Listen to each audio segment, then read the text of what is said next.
think like everybody that grows up in the South, you end up playing a lot of sports. And if you're in a small town as I was, you have to play a sport to be able to date a girl. So I played everything you could play. I gravitated towards the end to baseball and golf, and eventually golf because it was your own efforts. There was nobody there to be to blame or to push the praise onto. It was you.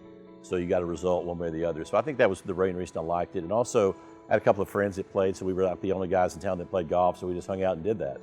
And eventually, got fairly proficient at it and ended up making a career of it. He's a down-home, good guy, Alabama alum, very friendly. You can talk to him about anything, and really genuine, which is the first thing I really picked up off of Dana the first time I had the opportunity to meet him, is he's just genuine. He was interested in me, which is not something you typically see from a CEO and founder of a major company. I knew that the teaching part was something I was really interested in. I like to teach.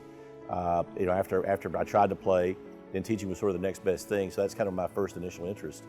From early on, being a PGA member was something I really, wanted to do for sure. It was a goal.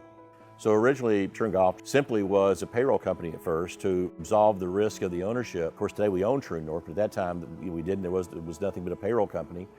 And once that started, they paid me a fee to do that. I took the risk on the employee side, and all of a sudden I had a company. I've seen the sweat and the tears and everything that's gone in just in our time together, so I can't even imagine what it was like in the very beginning when he was starting from the ground up. It was never to have 500, it was to have 2 or 3 or 4. And then those worked out well, and I hired some very good people who were smarter than me and better than me, and that's always the secret to success, is hiring great people. There are a lot of people that have been with the company for a long time. And so we all know each other very well. We're different, we have different skill sets, and Dana put that team together. We started saying, we think there's a place for PGA members to do more. But we also want you to be able to teach if you want to teach, be a director of golf if you want to be a director of golf, be a general manager if you want to do that, or be a multi-unit guy if you want to do that. For those of us that want to aspire to do more and have multi-facility oversight, it really has created an opportunity for PGA professionals around the world to do that. And Dana's had that vision and created that opportunity for so many of us. I'm not sure there's anyone more respected in the industry or more known in the industry than Dana, both as a player, as a person, and as a businessman. He just cuts a wide swath across so many areas and is universally loved and respected. The great thing about Dana is he often talks about and is more concerned about those that work for him than the actual bottom line of the business. He's really all about taking care of his people, and he's one of the most genuine people I've ever met in the business. I think in viewing the world and looking at who has opportunities and how to bring our industry forward, he's pushed diversity well before it was the in thing to do.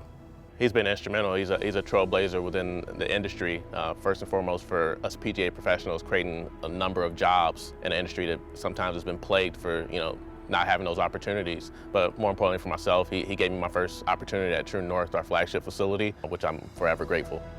Working for Troon gives women opportunities to still have a say in a male-dominated industry. And a lot of that is because of the culture that Dana has put forth in Troon. No one's done more for the game from a corporate standpoint. No one's done more for individuals like myself, providing opportunities than what Dana has. For him to have accomplished what he's accomplished, created as many wonderful opportunities for PGA members as he has created, and then now to be recognized by the association, I think is just wonderful. He's a tremendous leader, a great person, somebody to look up to, somebody to inspire people, and someone that I'm fortunate enough to call a friend. I would definitely say that golf is better because of Dana Garmany. And the business of golf is certainly much better because of Dana Garmany. Dana is just a true entrepreneur in all sense of the word. His goal wasn't to be the biggest, it was to be the best. He's all the traits that you would want in someone. Like a lot of people at Troon, I love the place, I love the job, but I love the man. Certainly I wouldn't be here without the people that have been with me for years, and I really appreciate what they've done for me.